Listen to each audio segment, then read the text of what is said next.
باتیں مکہ اور مدینہ کی، باتیں مکہ اور مدینہ کی۔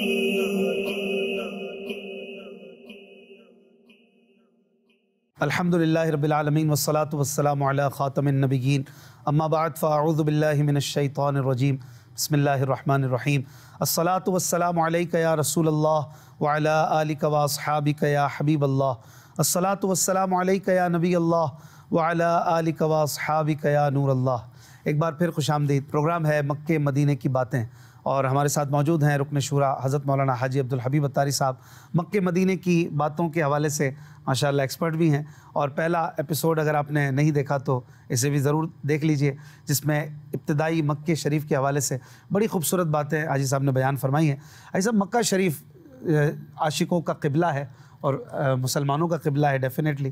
مکہ مکرمہ میں بہت ساری جو زیارتیں ہیں ان کے بارے میں بھی آپ نے بتایا۔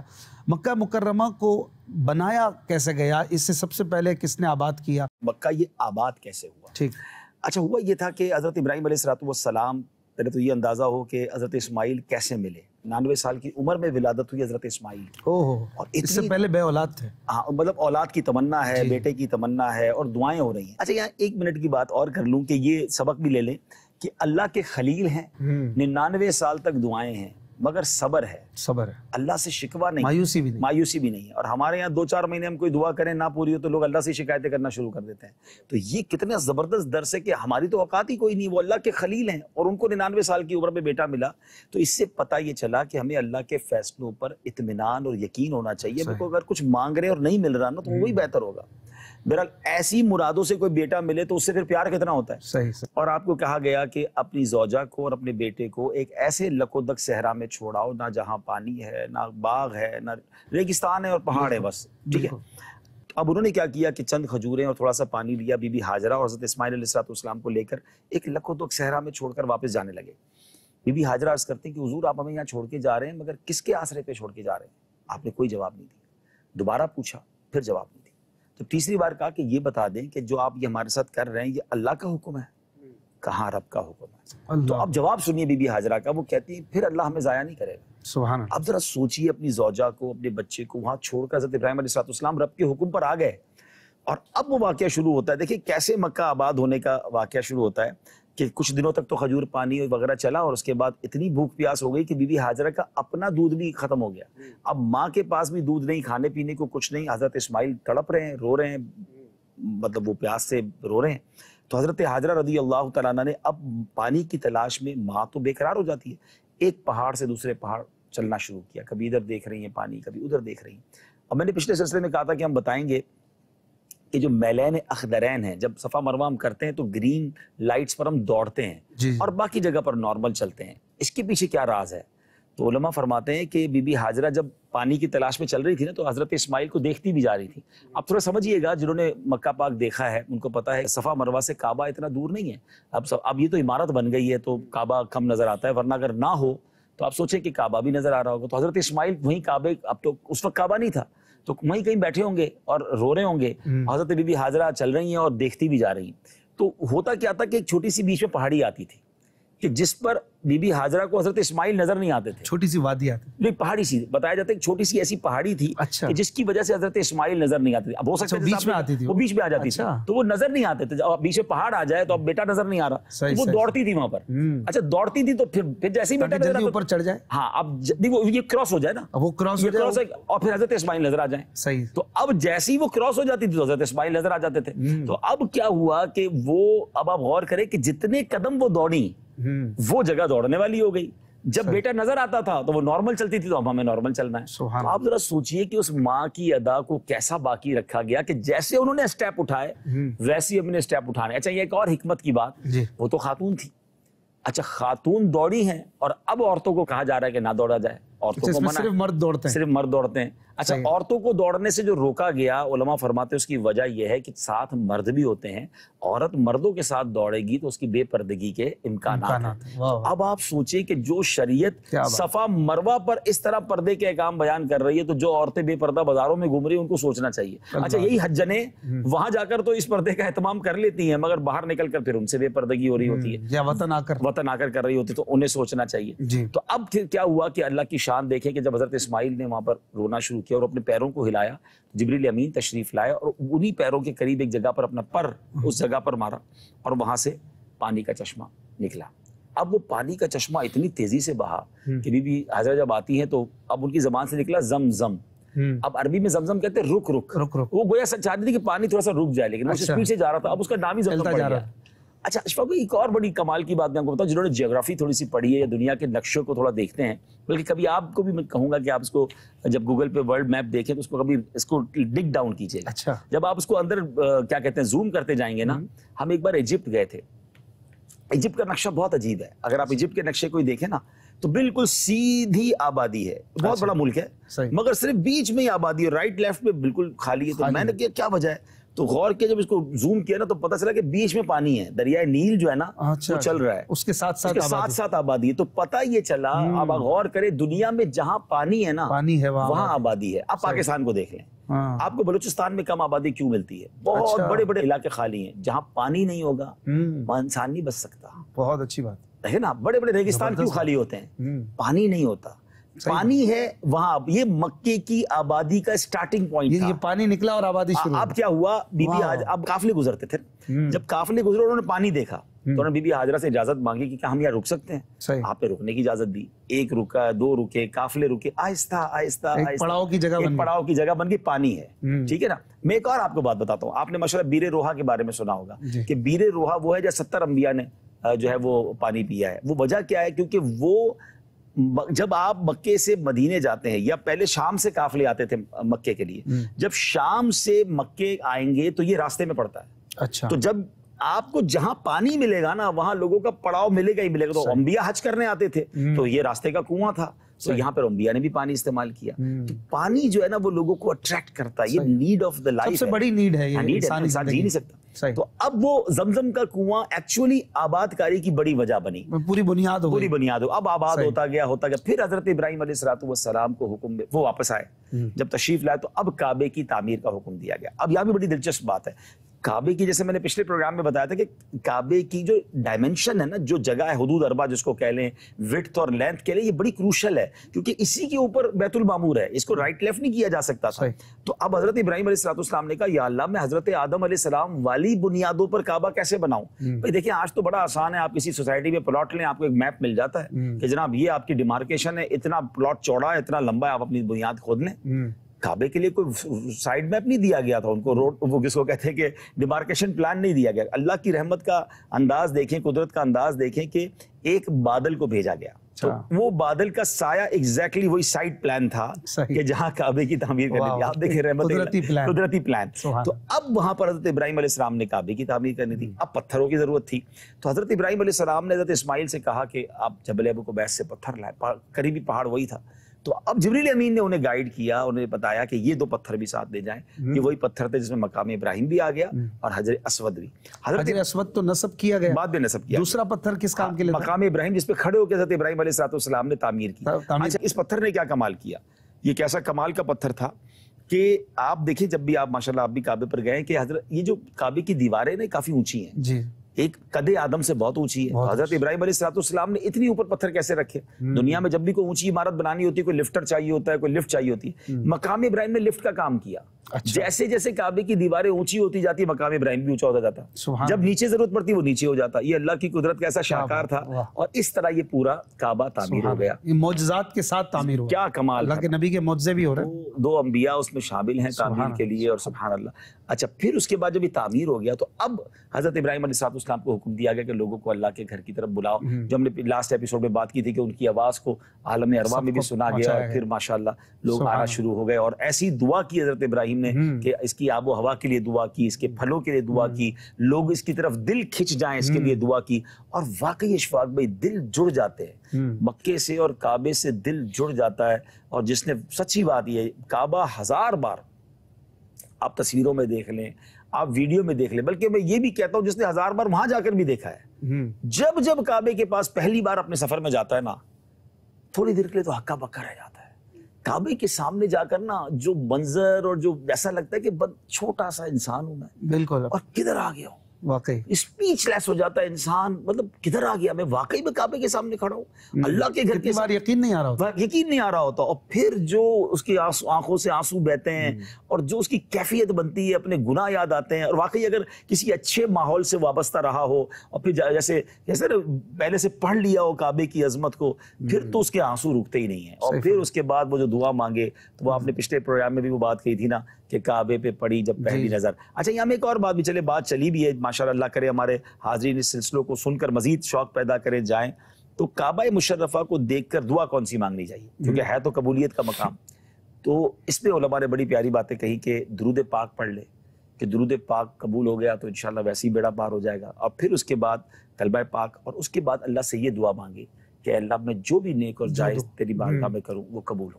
تو یہی قبول ہو گئی تو پھر بیڑا پار ہو جائے گا. یہاں پر شعر بھی ہے, ضرور ضرور ہم پڑھ لیتے ہیں, اللہ کرے یہ دعا قبول ہو جائے.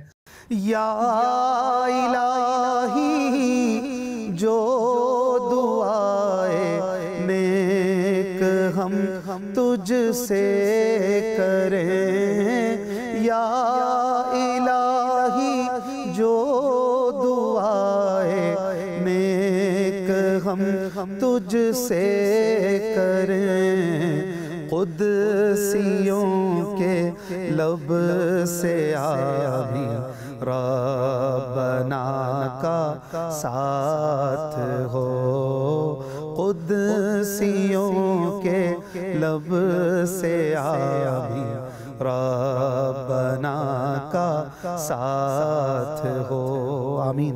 اچھا حضرت صاحب, یہاں پر ایک اور دعا بھی مانگی تھی حضرت ابراہیم علیہ السلام نے, وہ دعا بھی قرآن شریف سورہ بقرہ میں ہے کہ ربنا وبعث فیہم رسولا.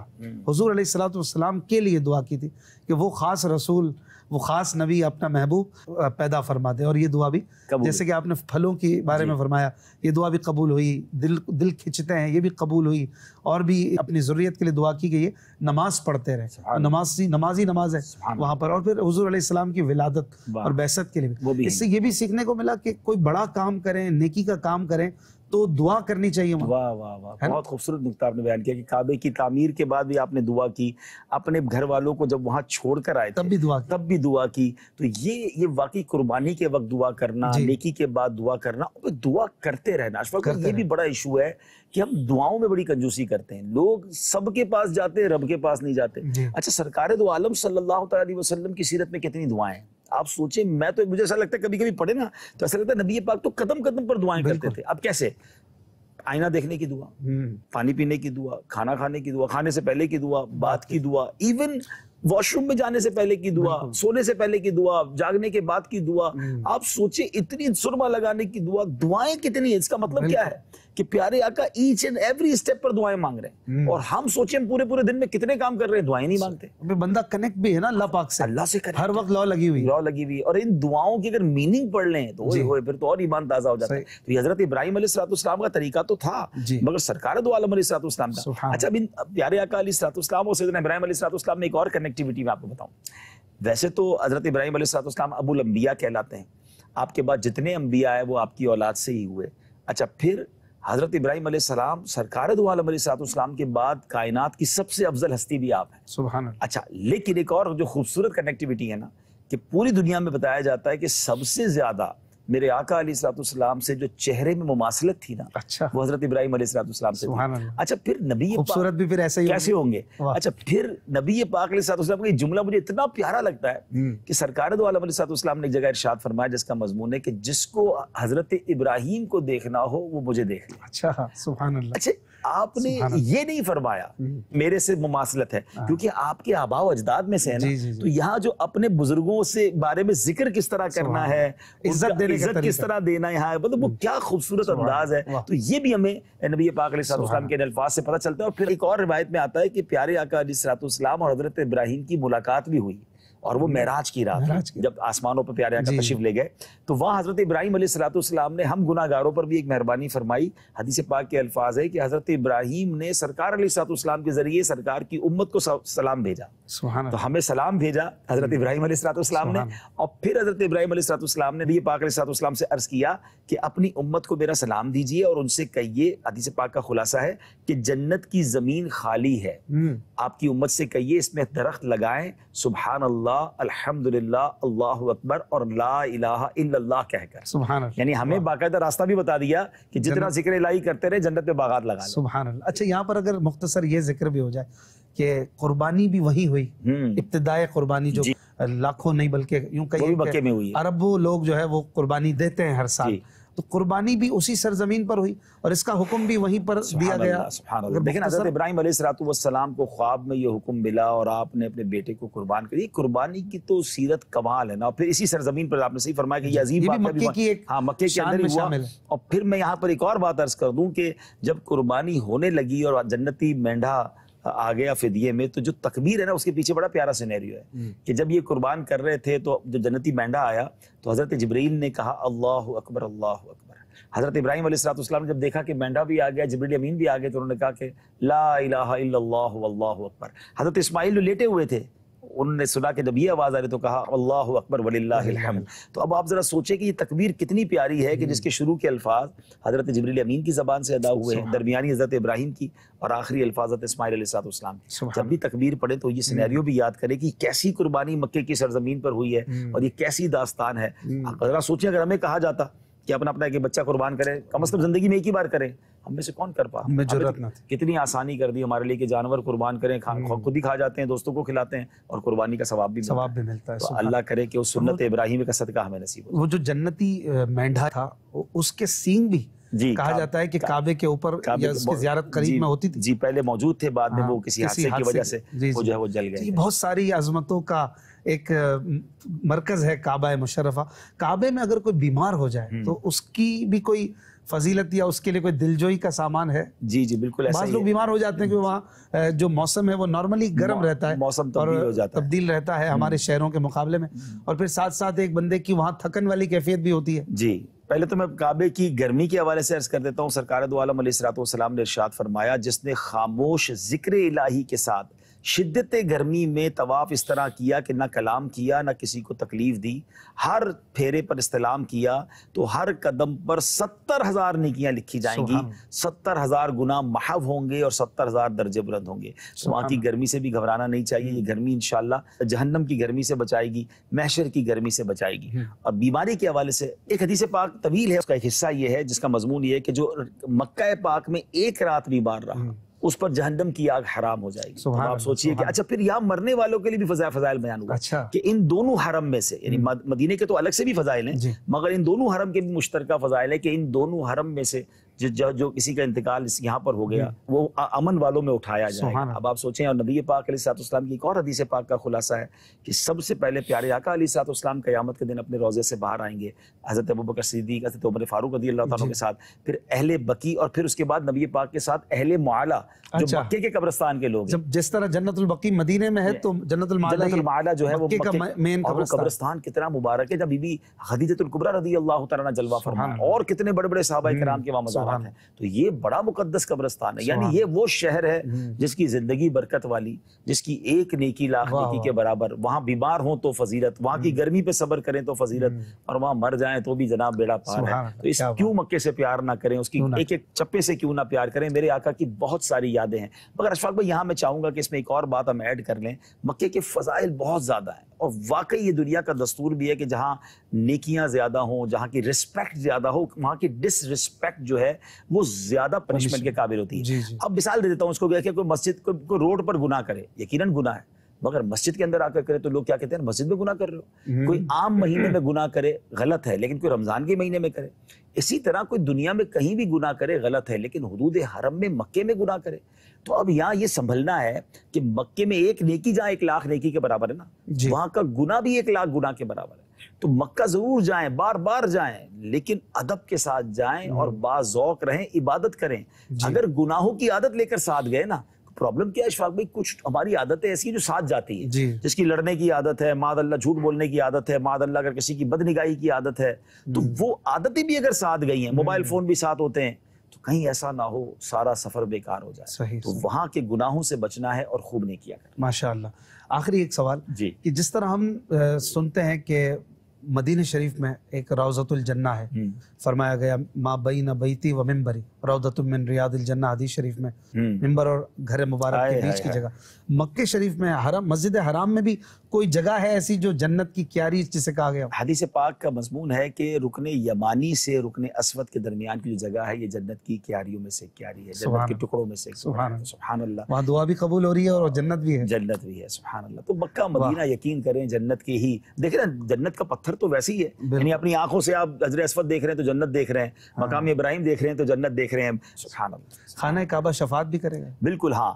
روایتوں میں آتا ہے کہ قیامت کے دن خانہ کعبہ اللہ کی بارگاہ میں شفاعت کرے گا کہ یا اللہ میری شفاعت جنہوں نے میرا طواف کیا ان کے لیے قبول فرما. تو اللہ کی طرف سے ارشاد ہوگا. اس میں کئی لوگ تو وہ ہیں جو واپس جا کر گناہوں کی سبب اپنے اوپر جہنم واجب کر بیٹھے ہیں. فرمایا یا اللہ میری شفاعت ان کی حق میں بھی قبول فرما. پھر ارشاد ہوگا قیامت کے دن ایک اعلان ہوگا کہ وہ لوگ آ جائیں جنہوں نے کعبے کا طواف کیا تھا. وہ سارے لوگ کعبے کے گرد جمع ہوں گے، لبیک پڑھیں گے اور طواف کریں گے. اب آپ سوچیں کہ میں تو یقین کریں لوگوں کو کہتا ہوں جب کعبے کے پاس جائیں نا تو غلاف پکڑ کے کہہ کے آنا کہ کعبہ ہمیں بھول نہ جانا، ہمیں ہماری بھی شفاعت کرنا، ہم بھی تیرا طواف کر کے جا رہے ہیں کعبے سے. تو اربوں لوگوں نے طواف کیا ہوگا اور یہ ایک چھوٹی سی عمارت ہے. اس دیکھیں یہ تو اللہ کی رحمت ہے نا، اللہ کی رحمت. تو اب دیکھیں محشر کا میدان کیسے سجے گا، اربوں لوگ کیسے آئیں گے، سب لوگ جناب میزان عمل کیسے لگے گا، ان سب کو آب کوثر کیسے پلایا جائے گا. گھوڑے یا نہیں دوڑانے، وہ تو جب یہ روایتوں میں ہے تو ایسا ہوگا. پل صراط کیسا ہوگا کہ جس پہ اربوں لوگ گزریں گے. ٹھیک ہے. جنت کے بارے میں بتایا جاتا ہے کہ ایک ایک جنتی کو اتنی بڑی بڑی جنت ملے گی کہ تا حد نگاہ ہوگی. تو پھر جنت کتنی بڑی ہوگی، ہر چیز ہمارے دماغ میں آ جائے، ہماری امیجنیشن میں آ جائے ضروری ہے. بلکہ قبروں کے بارے میں فرمایا گیا کہ جس سے اللہ راضی ہوگا اس کی قبر تا حد نگاہ وسیع کر دی جائے گی. تا حد نگاہ تو پتہ نہیں کہاں تک آنکھیں جاتی ہیں. بالکل جہاں پر مطلب آنکھ جہاں تک جا رہی ہے. سبحان اللہ سبحان اللہ. ابھی تو عرفات اور مزدلفہ منی پہ بھی بات کرنی تھی، وقت پورا ہو گیا ہے. اب انشاءاللہ الکریم نیکسٹ پروگرام میں ہم عمرے کی کچھ بنیادی باتیں، کچھ عمرے کا مختصر طریقہ بھی سیکھیں گے تاکہ مکہ مدینہ کی باتوں میں ہمیں بہت ساری نالج اور بہت سارے جو ہے مشورے بھی حاجی صاحب سے ملتے رہیں. کیونکہ ماشاءاللہ آپ جانتے ہیں جو حاجی صاحب کو فالو کرتے ہیں کہ تجربات بھی ہیں مکہ مدینہ کے حوالے سے. ماشاءاللہ حاجی عبدالحبیب اتاری صاحب کے جو جذبات ہیں مدنی چینل پر سالوں سے دیکھتے ہی ہیں ماشاءاللہ. تو ہم آپ سے اجازت لیتے ہیں، اپنا خیال رکھیے گا. اگلے پروگرام میں ہوں گی دوبارہ مکہ مدینہ کی باتیں. صلو علی الحبیب صلی اللہ علی محمد صلی اللہ علیہ وسلم. باتیں مکہ اور مدینہ کی، باتیں مکہ اور مدینہ کی.